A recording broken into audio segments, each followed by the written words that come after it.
I never thought I'd end up on a farm in rural Montana, but there I was, 32 years old, burned out from years of corporate law in Chicago, standing in the middle of nowhere with a backpack and a 3-month sublease on a cottage I'd found online. My therapist had suggested a change of scenery. My body had been screaming for it. Migraines, insomnia, this constant tightness in my shoulders that made me feel like I was wearing a suit of armor made of tension. I'd been living on ibuprofen and expensive whiskey, and something had to give before I completely fell apart. The cottage belonged to a woman named Helen who owned about 200 acres of working farmland. She was in her 60s, sharp as a tack, with hands that looked like they'd wrestled with the earth for decades. When I arrived, she looked me up and down with this knowing expression, like she could see right through my carefully constructed excuses about needing to write a novel or reconnect with nature. She just nodded, handed me the keys, and said if I needed anything, her farmhand Soren would be around most days. Soren. Even his name sounded like something out of a Nordic saga. I didn't meet him that first day. I spent it unpacking my minimal belongings, trying to convince myself this wasn't a complete disaster of a decision, and staring at the mountains in the distance like they held some answer I desperately needed. The silence out here was deafening. No traffic, no sirens, no ambient city hum that I'd lived with my entire adult life. Just wind through grass and the occasional bird. It should have been peaceful. Instead, it made me feel exposed, like all the noise I'd been using to drown out my thoughts had been stripped away. I met Soren on day 3. I'd been trying to move a heavy wooden chair on the cottage's back porch when I felt that familiar seizing in my upper back, the kind that makes your breath catch and sends shooting pain up into the base of your skull.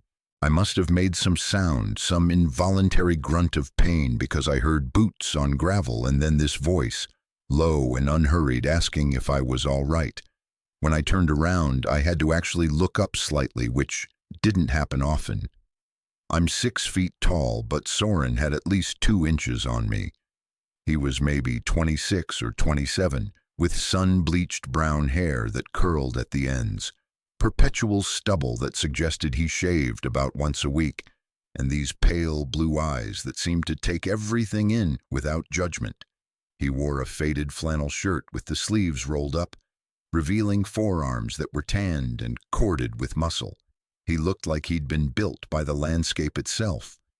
I tried to play it off, said I was fine, just adjusting furniture. He didn't buy it for a second.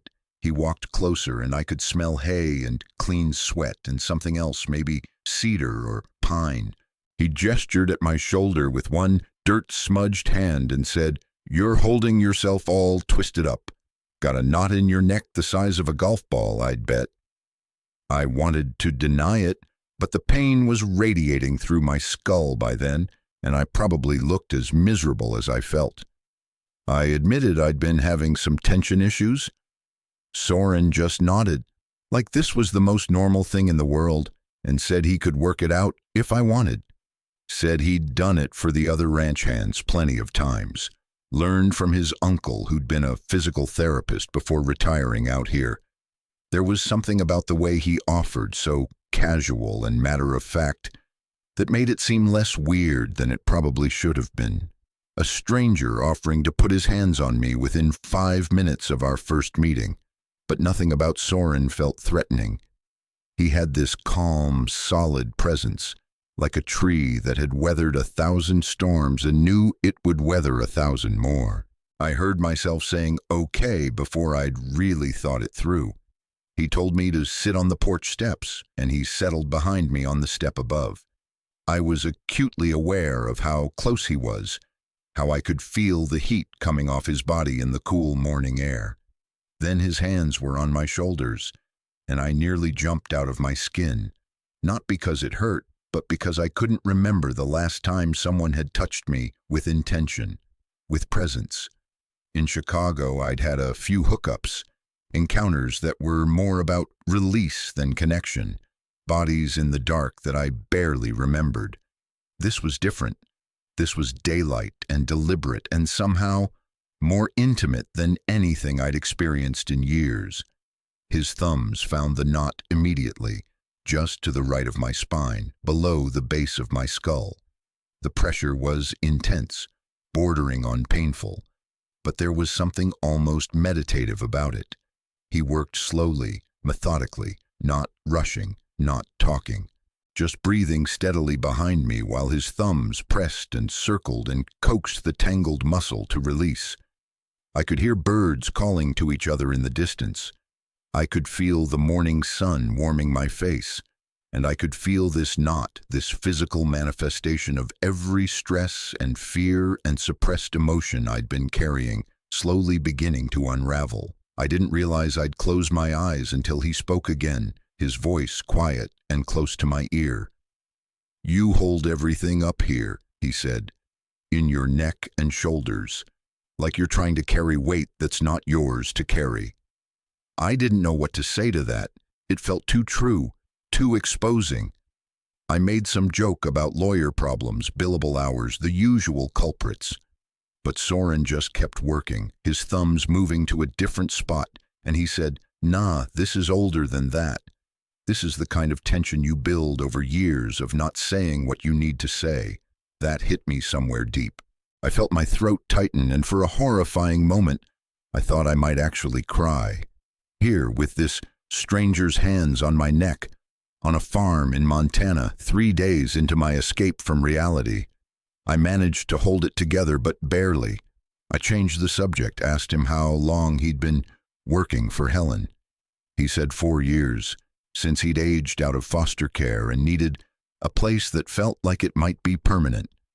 Helen had taken a chance on him, taught him everything about running the farm, given him a trailer on the property and a purpose. There was something in the way he said it, this quiet gratitude mixed with residual uncertainty, like he still didn't quite believe good things could last. I recognized it because I felt it too. That sense of waiting for the other shoe to drop, for life to reveal itself as the unreliable thing you'd always suspected it was. His thumbs moved lower, working along the ridge of my shoulder blade, and I felt something release, a deep unwinding that made me exhale hard. Soren made this approving sound, almost a hum, and said, "There you go. Let it go. You're safe here." Such a simple statement. You're safe here. But it cracked something open in me, because I hadn't felt safe in so long. Not in my apartment, not in my office, not in my own skin.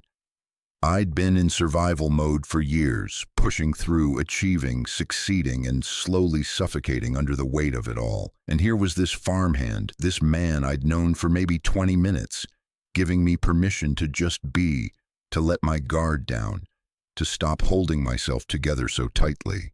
We sat there for maybe 45 minutes. He worked methodically through every knot, every tight spot, occasionally asking if the pressure was okay, adjusting based on my responses. By the time he finished, my neck and shoulders felt like they belonged to someone else, someone lighter and less burdened. I could turn my head fully in both directions without pain for the first time in months. I felt almost dizzy with relief. When I tried to thank him, Soren just shrugged and said he'd be around if it seized up again, told me to drink more water and try to breathe deeper. Then he stood, brushed dirt off his jeans, and walked back toward the barn like he hadn't just performed some kind of minor miracle. I watched him go, this lanky figure in worn work clothes, and felt something shift in my chest. Attraction, yes, definitely, but more than that. Curiosity. A want to know more, to understand the person behind those steady hands and careful words. Over the next few weeks, I saw Soren almost daily. He'd stop by the cottage to check on things, fix a loose board on the porch, bring me eggs from Helen's chickens. We'd talk, these rambling conversations that started with practical things and drifted into deeper territory. He told me about growing up in the foster system, moving between homes, never quite feeling like he fit anywhere. I told him about my family, about being the golden child who did everything right, got into the right schools, landed the prestigious job, and then woke up one day feeling like I was living someone else's life. He asked me once if I'd ever told my family I was gay. I said yes, technically, during a tense Christmas dinner when I was 25. They'd received the information with polite discomfort and then never mentioned it again, like if we didn't talk about it, it would just fade into irrelevance. Soren nodded, understanding in his eyes, and said his experience had been different, that he'd known since he was young and never had the luxury of hiding it, not in group homes where privacy was non-existent and vulnerability was dangerous. He said it had made him tough in some ways, but also taught him that authenticity was the only way he knew how to exist. He couldn't be anyone but himself, even when it would have been easier to pretend. I envied that.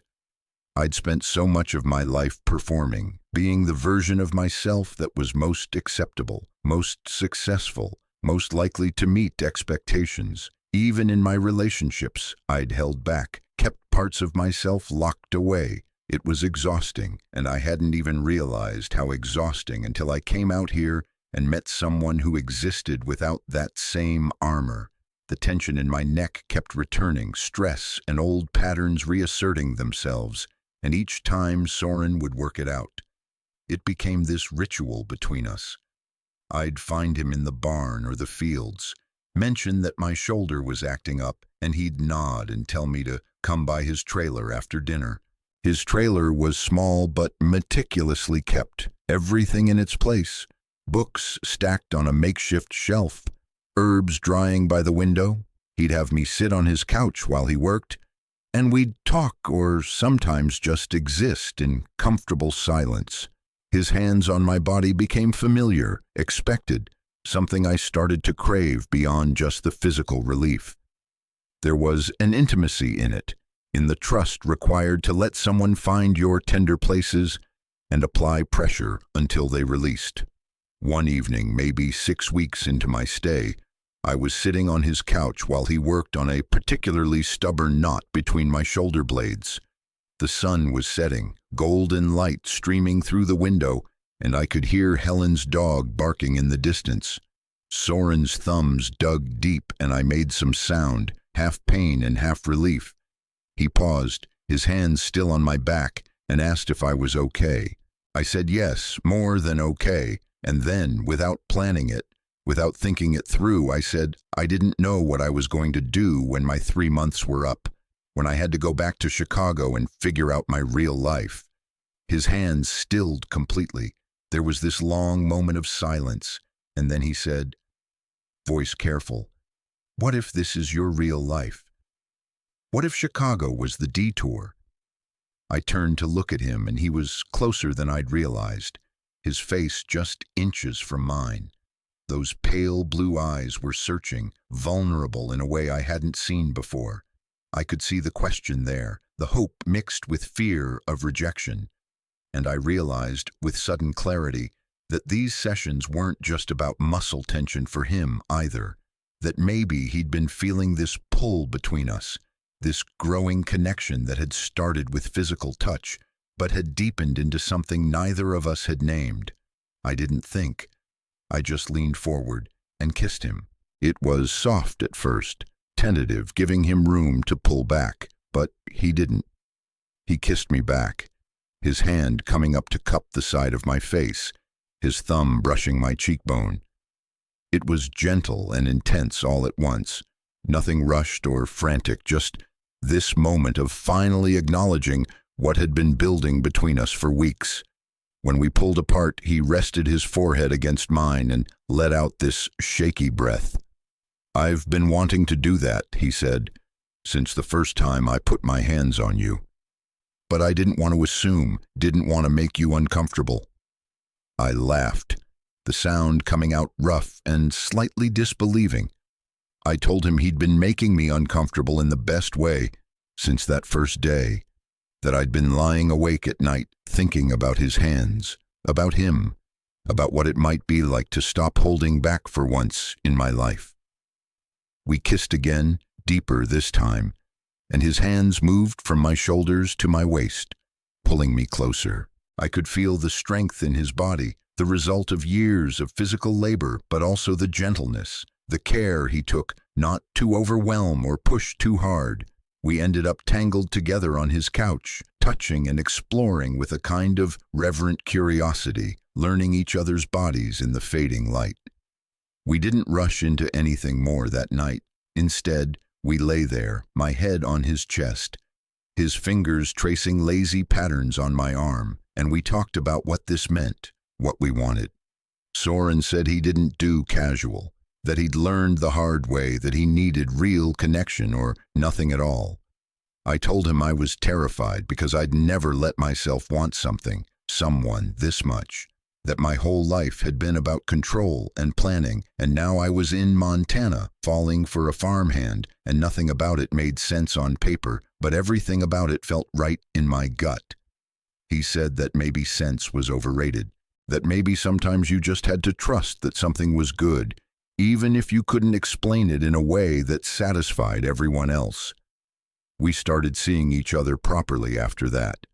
Dating felt like the wrong word for it, too formal, too structured. We just spent time together. He taught me about the farm, let me help with small tasks, even though I was terrible at most of them. I'd never felt more incompetent or more content, struggling to mend a fence while he watched with this amused smile, ready to step in when I inevitably messed something up. We'd have dinner together, either at his trailer or the cottage, cooking simple meals and talking for hours. We'd lie in bed afterward, his body wrapped around mine, and I'd feel this profound sense of peace that I'd been chasing my entire adult life without knowing what I was looking for. Helen figured it out pretty quickly. She didn't say anything directly, just started smiling knowingly whenever she saw us together, and once commented that Soren seemed happier than she'd seen him in years. It was her way of giving her blessing, I think, letting us know that this thing between us was okay, that we weren't hiding or doing anything wrong. The 3-month mark approached faster than I wanted. I had decisions to make, responsibilities back in Chicago that I'd been avoiding. My law firm had been patient, granting me the leave of absence, but they expected me back. My apartment lease was still active. My life, such as it was, waited for me. But I didn't want it anymore. That was the truth I'd been dancing around, the realization that had been building since I arrived. I didn't want to go back to corporate law, to the endless hours and hollow victories, to the version of myself that existed in that world. I wanted this. Mornings watching the sunrise over the mountains, physical work that tired my body in satisfying ways, Soren's hands on my skin, his quiet presence beside me, a life that felt real and earned rather than performed. I called my firm and resigned. It was terrifying and liberating in equal measure, burning down the life I'd built over a decade in a single phone call.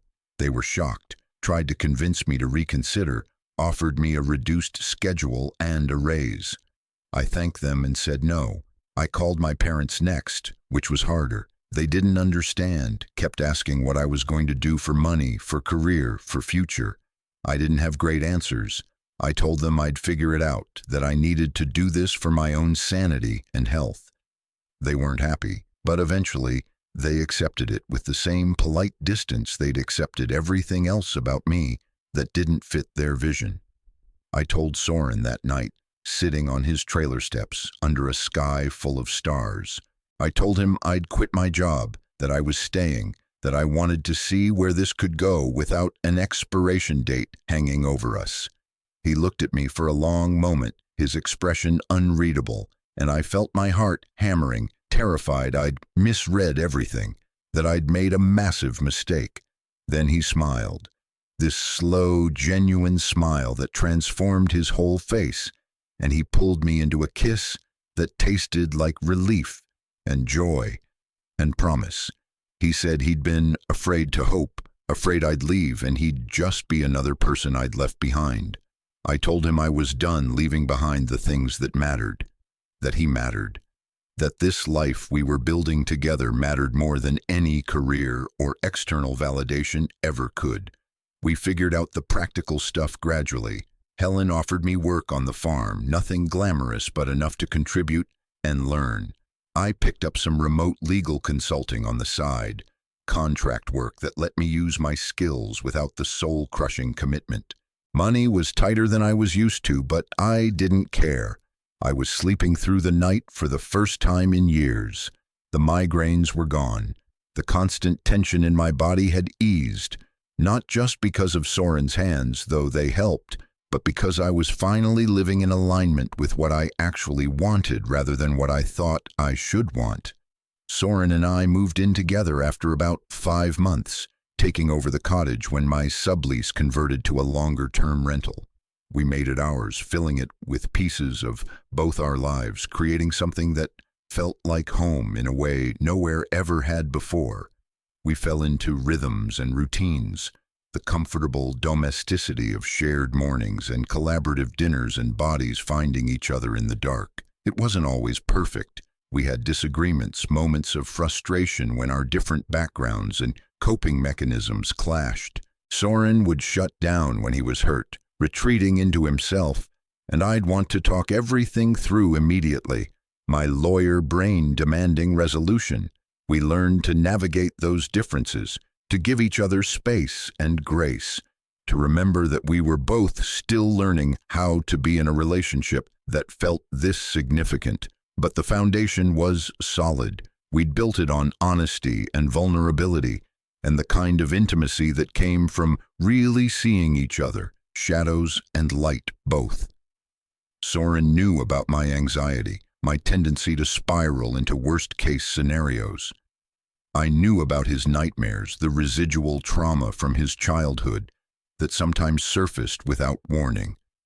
We held space for each other's broken places without trying to fix them, just bearing witness and offering presence. One night, almost a year after I'd first arrived, we were lying in bed and Soren's hands were on my neck, not working out tension but just touching, this absent-minded affection that had become second nature. He said, "You know that first day when I saw you trying to move that chair. I knew you were running from something. I just didn't know if you were running toward something too or just away." I thought about that, about the distinction. I told him I hadn't known either, that I'd been so focused on escape that I hadn't let myself imagine what I might be moving toward, but that he'd helped me figure it out, helped me understand that I could build a life based on what felt true rather than what looked impressive. He kissed my shoulder and said I'd helped him too, helped him believe that someone could choose him, not as a temporary comfort but as a permanent part of their life, that he'd spent so long feeling disposable and I'd made him feel essential. We lay there in the dark, holding each other, and I felt this overwhelming gratitude for the pain that had brought me here, for the tension in my neck that had given Soren a reason to touch me, for every choice and circumstance that had led to this moment. It wasn't the life I'd planned, but it was the life I'd needed, and I couldn't imagine wanting anything else.